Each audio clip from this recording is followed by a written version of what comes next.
Jam dëshpëruar për të ardhmen, s'po falem që sa kohë po pritoj. Ky dëshpërim, edhe lënia namazit, edhe pritesa, apo ta rregullon të ardhmen? Jo. Si rregullohet e ardhmja besimtarit? Duke u kthy ka Allahun. Duke largu dembellukun, përtesën apo përtatësinë. Duke fal namazin. Të ardhmen na e rregullojmë, të ardhmen e dunjas edhe të ahiretit, duke u kthy te Allahu. Me namaz, me adhurime, me vepra përgjithshme të hajrit, po edhe me punë të mira të dunjas, me gjallnu, me punu, me kry shkollë, me kry kurse, e tjerë varet se cili në çfarë moshe edhe në çfarë pozicioni tjetës është.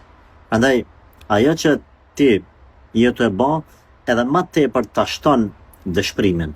Pra, i ki dy alternativa, ose më kthy te e mira, me fillu namazin edhe me largu pritesën, e këtë formë me rregullu të ardhmen tone, ose me vazhdu këtë dëshpërim me bo edhe njerë dëshpërim më të madh, përmes pritesës, selonjes namazit, e tjerë, derisa me kalu në çmenduri, ose, stakfirullah, me u largu aq prej Zotit sa në fund me shku në xhehenam.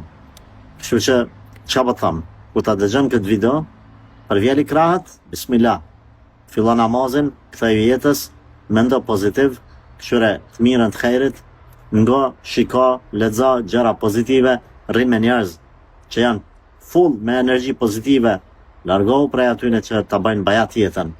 Dije që kjo jetë është e mirë, prandaj edhe Allahun e ka kriju. Po t'ishte e keq që nuk do të na krijonte. Kjo jetë është sebeb për me fitu xhenetin.